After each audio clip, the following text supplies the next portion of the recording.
Welcome to your Monday edition of Live at 5. I'm Matt Harrelson, and we're being joined by Angineek Gillenwater, the Director of Workforce and Economic Development at Richmond Community College. So thank you for joining us. Of course. Now, the weather's getting hot. Summer is just around the corner, so Richmond CC has a lot going on this year. So tell us about some of the summer camps you guys are doing. Okay, so we have a yoga camp for ages 7 to 11, and this is going to be from June 17th through the 21st. The kids will meet on 9 to 12 each day. It's $40. A snack is included, and they'll get to do like a nature walk and vision boards and yoga, of course, and a healthy snack is included each day. We've got a piano camp with Joe Ford, and that's going to be June 24th through the 28th, 9 to 12 for $50, and a snack is also included in that one.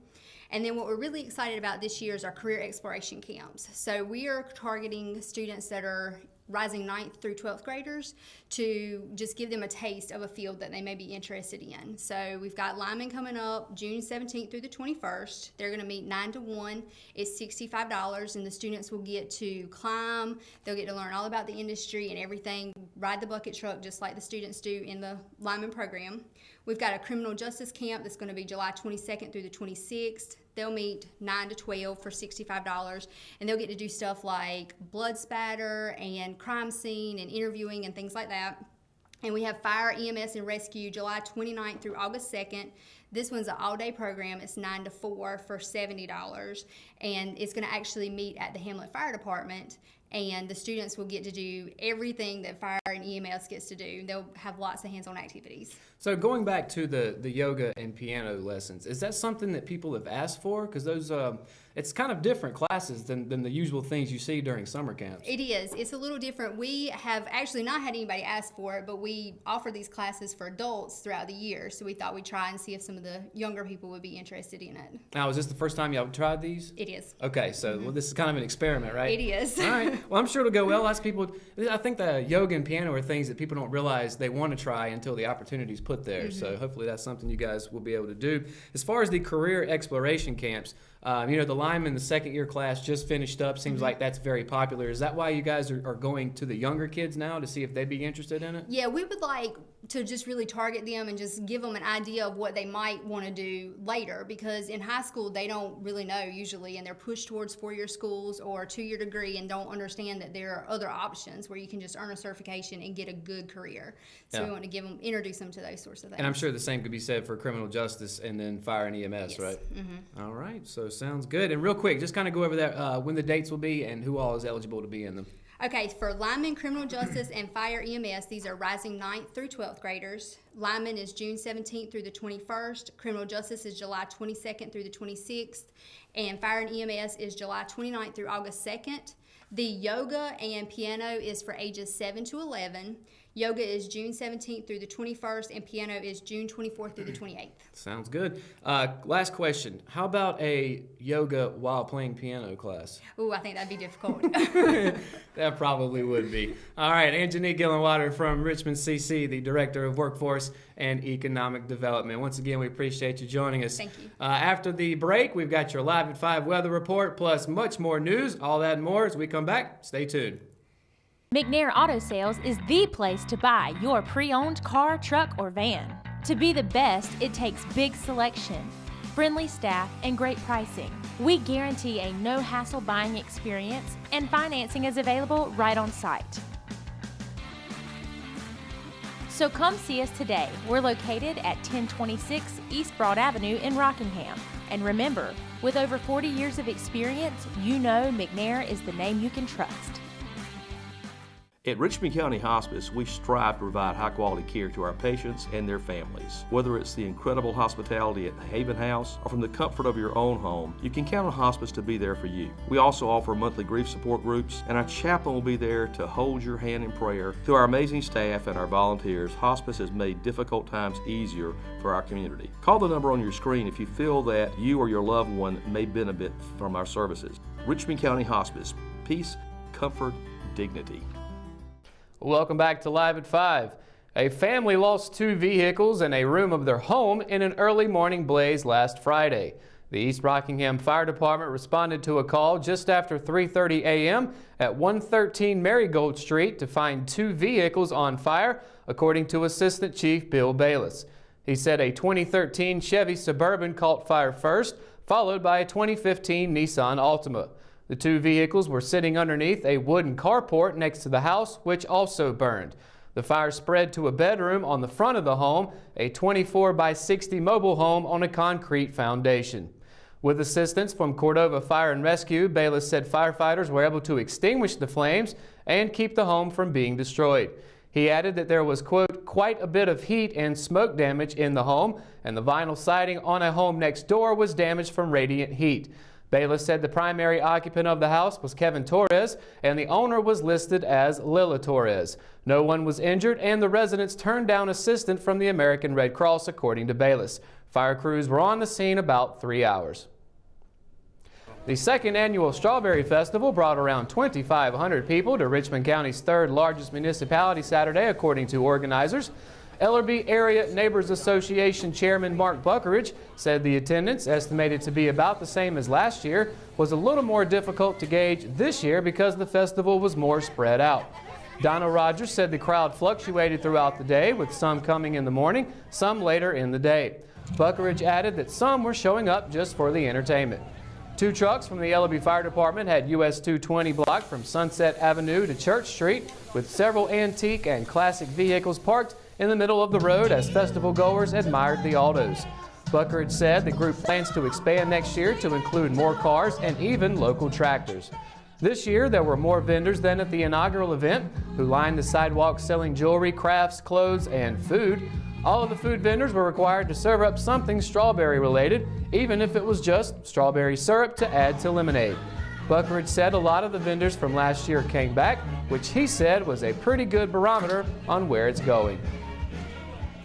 22 students are now ready for a career in the power industry after graduating as the 2nd class of Richmond Community College's Electric Lineman program. In addition to family and friends, representatives from several companies, including Mass Tech and Volt Power, were at the ceremony.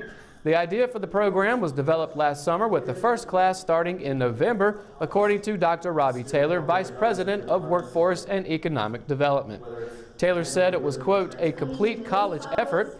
In less than 3 months, the students of the program changed their lives.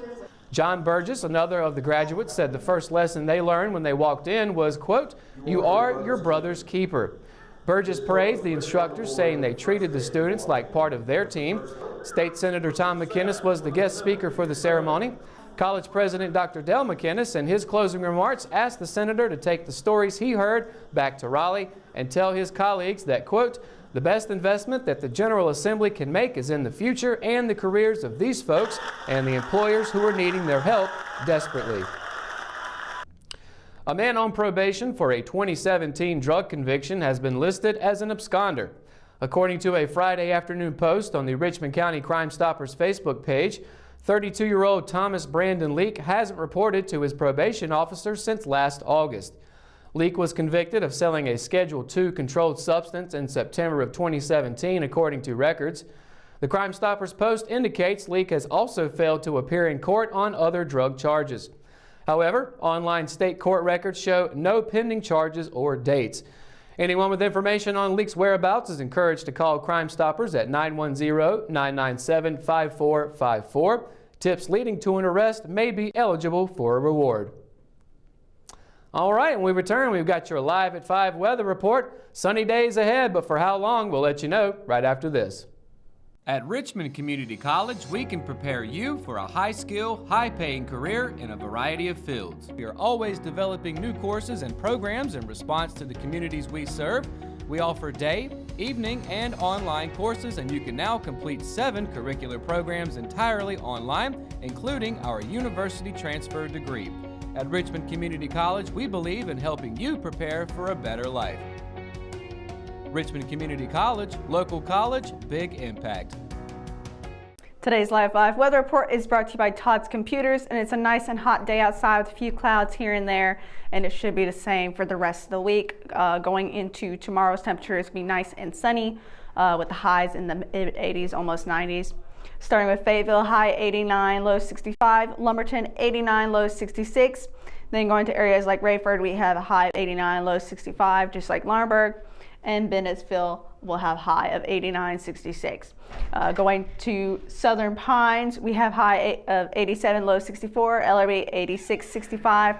Rockingham 88, 65, and then Wadesboro 87, 66. And then, of course, going into the 7-day forecast, like I already said, tomorrow is going to be fairly sunny with a high of 88 and a low 65.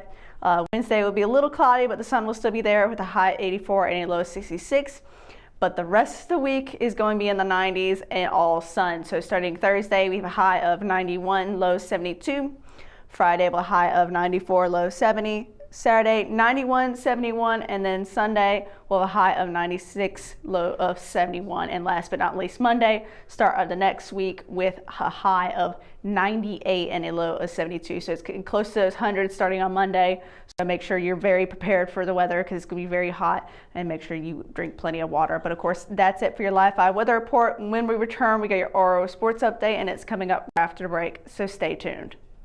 Willow Tree Antiques and Gifts is an occasional shop located at 122 South Hancock Street in Rockingham. We are open the first weekend of each month, Thursday through Saturday. We strive to offer a unique selection of vintage, antique, handmade, and new goods. If you are looking for something out of the ordinary, then we're the place for you. Willow Tree Antiques and Gifts is passionate about helping you make your home or office space unique. We would love to see you during our next occasional shop dates.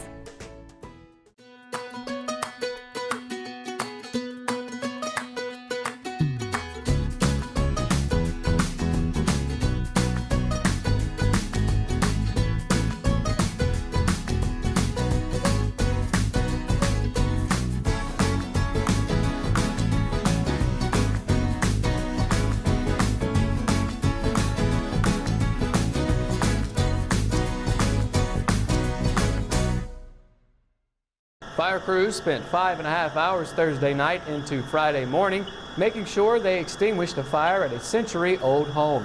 Hamlet Fire Chief Calvin White said there was heavy smoke and flames showing when his department arrived around 9:10 p.m. The chief said there were 17 firefighters, which was about half of the department on scene until 2:44 a.m. The majority of the action was on a second-floor room on the left side of the house, where White believes the fire started. Around 10 p.m., a small flame flickered through the roof just above the room that had burned. Then, about a half hour later, another flame had to be extinguished on the opposite end of the house. There was only one person home at the time, believed to be a family member, White said. The chief had crews of 4 rotating going inside the structure where they faced heavy smoke and intense heat. White himself spent quite a bit of time inside. The chief said there were no injuries. The cause of the fire is under investigation by the Hamlet Police Department. Mayor Bill Bayless, who was on the scene Thursday night, said the 3-story house on Entwistle Street was built in 1911. A woman is facing a misdemeanor charge after allegedly stabbing a man with a pair of scissors following an argument when she was reportedly choked. According to a police report, a Hamlet police officer responded to a report of a stabbing on Ridge Drive around 2:47 Thursday morning when he found 18-year-old Rain Williams standing in the Tall Pines Apartments parking lot holding a pair of scissors. Williams reportedly told the officer that she had stabbed 25-year-old Tyrell McCray and handed the officer the scissors. The officer said he placed Williams in handcuffs and went inside the residence to check on the victim, who said Williams had stabbed him. After being placed in the patrol car, Williams told the officer that she and McCray were in bed when they got into an argument, and McCray grabbed her by the back of the neck and pushed her down into the bed where she couldn't breathe, according to the report. Williams reportedly told the officer that she then accidentally knocked his glasses off the nightstand and broke them. She said McCray then grabbed her by the throat and began choking her. She said she begged him to let her go, and he then put her in a chokehold, according to the report. That's when she grabbed the scissors and stabbed him. Williams was processed and booked into the Richmond County Jail without bond. However, she was released later that night. Online court records show McCray has a pending assault on a female charge from the same arresting officer, as well as pending felony charges of uttering a forged instrument and obtaining property by false pretenses. Both Williams and McCray are scheduled to appear in court on June 3rd. And that's going to do it for another edition of Live at 5. Be sure to stay up to date on all the latest here in Richmond County by going to richmondobserver.com or by downloading the free RO app for your mobile devices. And be sure to tune in to Good Morning Sandhills Monday through Friday during their new time from 7 to 8 a.m. For the Live at 5 crew, I'm Matt Harrelson. Thanks for watching and have a great night, Richmond County.